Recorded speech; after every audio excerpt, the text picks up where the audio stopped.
Okay. Sing.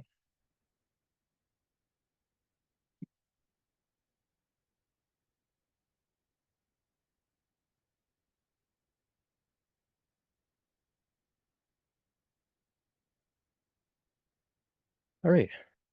2, 3, 1. Okay, guys, just watching. I'm doing this on one screen, two screens. I'm going to try a third screen while we're on here. I'm just testing this thing out and see if I can actually do three platforms at once. I can do Facebook Live on there, and that's with, I don't know which app, where it's called, running cult. This is Zoom. There, that's me. Yay, I'm here. And I want to do Facebook Live on the virtual run club. It won't let me do it on this thing. For some reason the camera does not work on this when I'm on Facebook Live. So I'll try something else. I may stop or pause this and come back to it. Anyhow, so the goal is for Monday, but this is just me testing this out and talk a bit because today's Wednesday.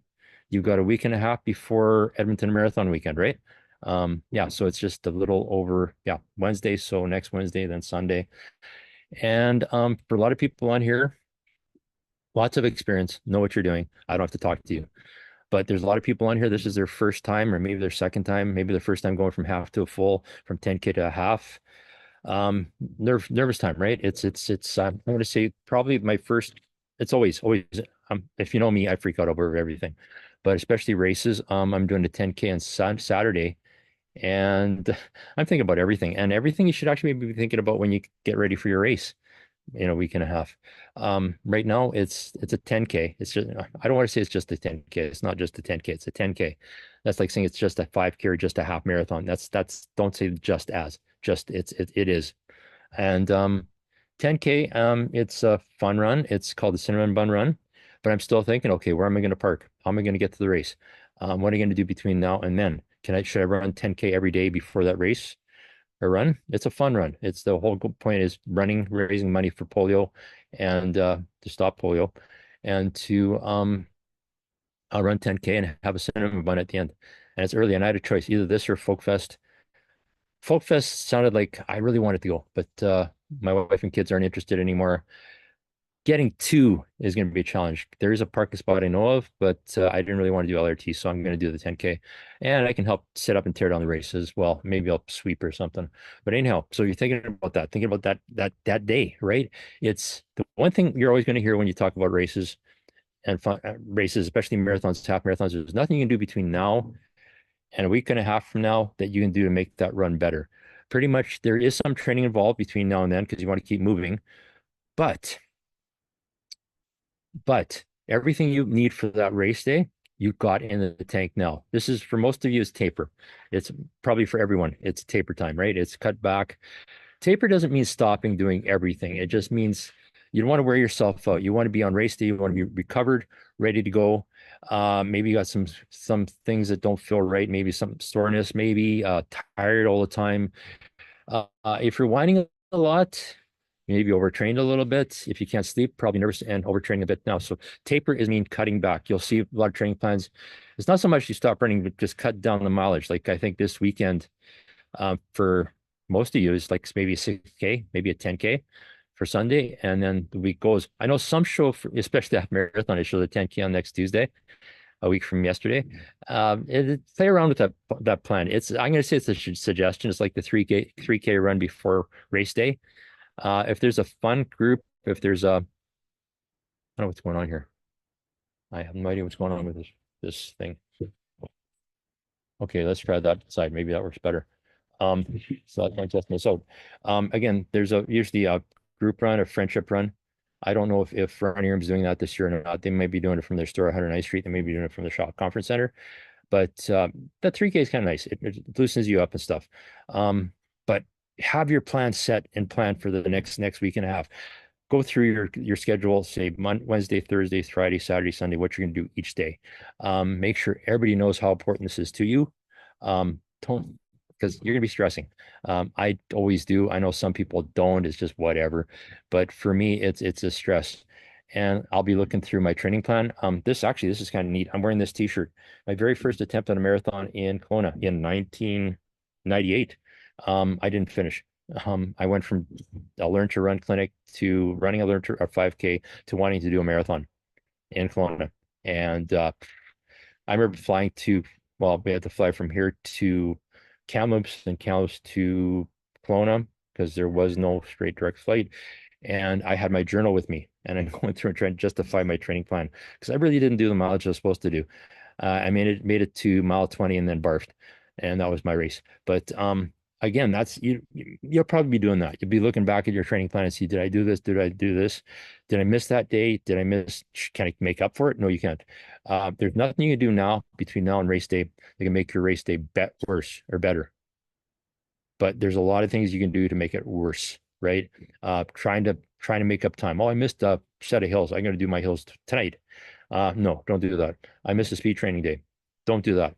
Um, I My diet's really screwed up. All I tell people to do is, what did you do before your last long run? Is some of you guys, your last long run was Sunday, right? 18K, I think, for some did 20. What do you do before then? What do you have to eat before then? What is your rest like before then? What do you do the week before? How was that 18K? If it was fine, it better be fine. Don't do anything else. Don't change it. Start talking about carbo loading. Don't start thinking about drinking 1,000 tons of gallons of water. Don't change anything. You've got that set. For marathon, again, same thing. You've got your longest run done. You're getting ready for the race day. Nothing you can do can change that. Don't change anything. You'll hear top people talk about carbo loading and piling in the glycogen and eating lots and lots of pasta. Does that really work? No. No, it doesn't. After doing this for again, 1998 to now, you learn along the way, you learn a lot of stuff. And after a while, you learn a lot of stuff you're told is a little more, it's almost to make clinics work or to make people write magazine articles or to write books. Like, how many books are there about how to run a marathon? When you just need one, it's like a diet book, right? If one diet works, why would you try a different one? But okay, sorry, I shouldn't talk about diet because most of you know how I feel about diets. Don't. But yeah, it's just running. It's just running, really. And it's just being smart about it and getting smart for August 18th. You're set. I think now what you should be doing is a lot of rest. Uh, virtual, get in the virtual world. Get into kicking back, imagining the course you're going to be on, and and just imagine you're going one day each day, pick a different couple of kilometers and how that's going to feel. Are you familiar with the course? That's the other thing. If you're in Edmonton and you're doing Edmonton, go for a drive. Go drive the course. It's drivable. It's flat. You'll see that right away, except for the east end if you're doing the marathon.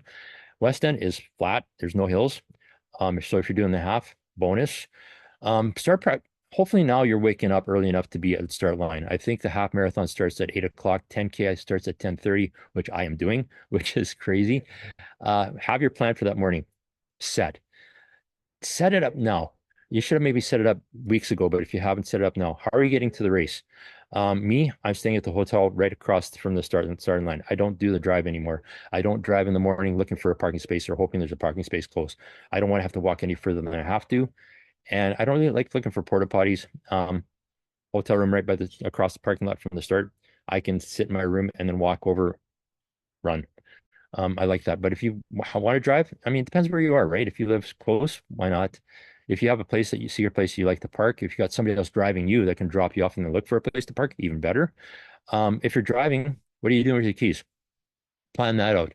What are you doing? What are you having for breakfast that morning? Are you going to actually eat that morning? If you're doing a full, eat early. If you're doing a half, can you get away with a muffin or a banana or a peanut butter and banana sandwich? Sure. Some Gatorade, maybe some water. What are you taking with you on the course? Don't take anything. I know a lot of people carry their water with them and hydration with them. I think running or the organizers have finally posted what they're going to have for nutrition on the course and hydration on the course. Trust them. I know sometimes that stuff doesn't work very well. I don't actually remember Kronos or something. I don't recognize the name. But just check, you should have checked this out. Well, it'd be nice to check this out when we started 18 weeks ago training for this thing.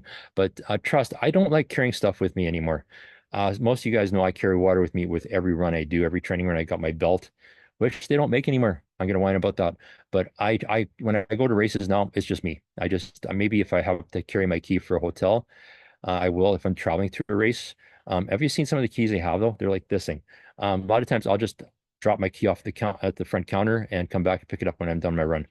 I don't carry anything.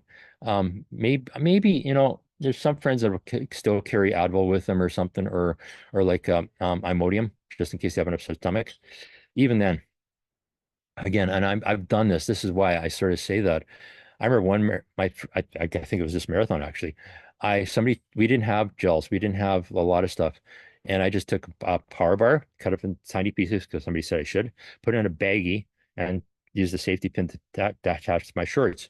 Well, guess what happened in Kelowna after about maybe 2K?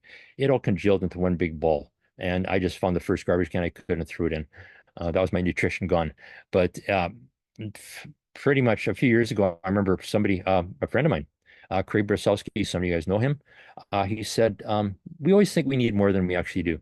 You don't need as much hydration as you think you need, not as much nutrition as you think you need. Because if you've been eating right all along up until race day, that morning you're set. Really, you've eaten the night before probably.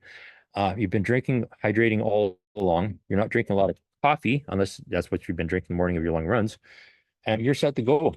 On the course, there's hydration. I'm not sure about Edmonton. It's usually 5K, I think, maybe 3K. A lot of races are 3K. I know Vancouver, I think, is 3K. Every 3K, there's hydration. So why would you carry anything with you? It's on the course. Do you need watch? Yeah, for sure. Um, that's probably all you really need. I've run with people that carried watches, cell phone, cameras taped to their wrist, a whole vest full of different pills and stuff. We used to one time take Advil with us. It was because if we got sore, we took Advil. Well, if you've been training, you shouldn't be sore. I'm going to say that. I used to drink a lot of water on courses. I remember, again, this race, the Edmonton Marathon, I did a couple months after that. Um, my stomach was slush because we're told to drink, I think, 8 ounces at the start of a race, and throughout the race, drink a sip every 15 minutes or something. And after about halfway through, I'm hearing sloshing like a hydration pack only in my gut. And I remember getting sick every time I ran. And then Craig pointed this out to me. You don't need it. And my very first half marathon, after he told me that, I showed up at the Vancouver half marathon. I didn't stop at a hydration station. I think I stopped at one just before the finish line and barfed that up. Sad story. But he was right. We don't need as much as we think we need. Right? It's not, we're over taught this stuff.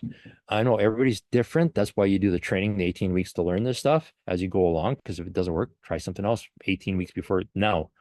But a lot of stuff we're told is doesn't work. So, takeaway, you should know everything you need to know by now. If not, Monday night, we're going to do this again. I'm going to try to get more people in, a lot of people in. I'm going to have the Zoom. I'm going to have my cell phone, my phone. I'm going to have my other laptop because it's got a camera on it that works with Facebook Live. Um, this doesn't really work with. I don't know why the camera doesn't work on this, but I do Facebook Live on my MacBook. It's like, why have I got a MacBook if it doesn't work? But I'm going to say yes. We'll do this Monday. Hopefully, I get more people in. I'm going to talk to my group tonight and see if they want to come in. If we can do both this and live in my backyard. I've got an issue. I've got to be home Monday nights. And after marathon weekend, Runner is never going to do run clinics again. And I know a lot of people wish we still did. I can't do them all. I can't do a full half 5, 10K. I've tried that, and I can. Why not? But I'd like to do something that's really flexible. I'd like to be able to bring guest speakers, and I probably can. The problem with guest speakers always has been with run clinics in store is the night you have the clinic may not be the night that guest speaker is available, right? It's never works all the time. Sometimes you luck out with a Monday night at 6 o'clock. Sometimes other people have lives. And also the thing to remember when we did clinics and we had guest speakers, and even when I was doing virtual, they're doing it for free. They get a 30% discount coupon. That's it. They're just doing it because they like doing it. So I mean, I know enough people that will do this if I want to. So yeah, I'm going to talk about that to people tonight, Wednesday, and maybe next Monday. And if we can do both virtual, and it doesn't have to always be one night. If I'm just doing it by myself, if I can't get a speaker on Monday, but he can do or she can do a Thursday, why not? Right?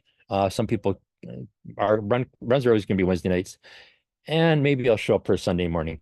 I haven't yet, But there's a group in here in St. Albert that goes at 7:30 Sunday mornings. I think 8:30 once weather gets cooler.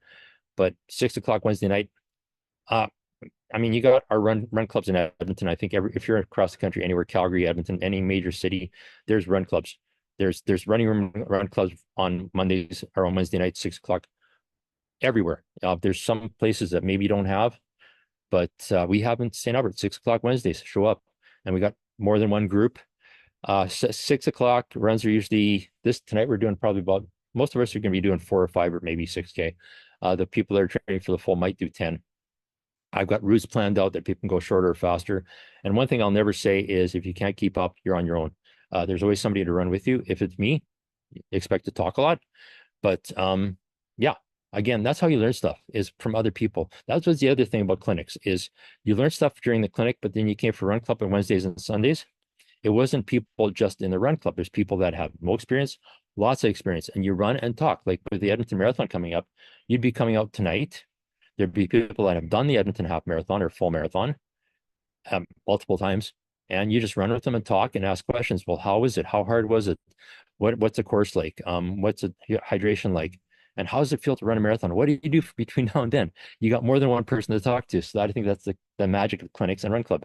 So yeah, we'll try to do that. I know there's some people on here that may be on here from Edmonton or St. Albert. 6 o'clock Wednesdays. You know what? I'm going to commit 8:30 Sunday mornings. I can't do this Sunday morning because I'm volunteering at a triathlon. But after the marathon weekend, yeah, 8:30. I can do 8:30 Sundays. I mean, I did it for 30 years, right? And then COVID hit and I stopped doing it. So yeah, let's commit to that. Anyhow, so Monday I'll talk more. It'll be more specific, hopefully more people than just me, because come on, I'm boring. So 6 o'clock Edmonton time, Monday night. I'm not sure if the closing ceremonies for the Olympics is on that night. We can do this and I can watch at the same time. And if you haven't been watching the Olympics, man, watch it. It's amazing. It's actually I love what CBC is doing. CBC Gem right now they've got pole vaulters, women pole vaulters. They're actually not covering what they're doing now. It's just they're letting the live feed roll. There's no commentators. It's great. And if you get the chance to watch the hammer throw, the women's hammer throw, watch her getting her award. I can't remember her name, but it's I'm okay. Enough talk about Olympics. Anyhow, Monday we'll talk. I think there's somebody else on here right now, but Monday night 6 o'clock we'll talk about August 18th specifically. I'm hoping I get more people in here. I'll actually have notes so I know what I'm talking. I've got a schedule or what I'm going to talk about, and yeah, and I'll try to use 3 screens on Monday because 2 is just not enough. And there, and there, and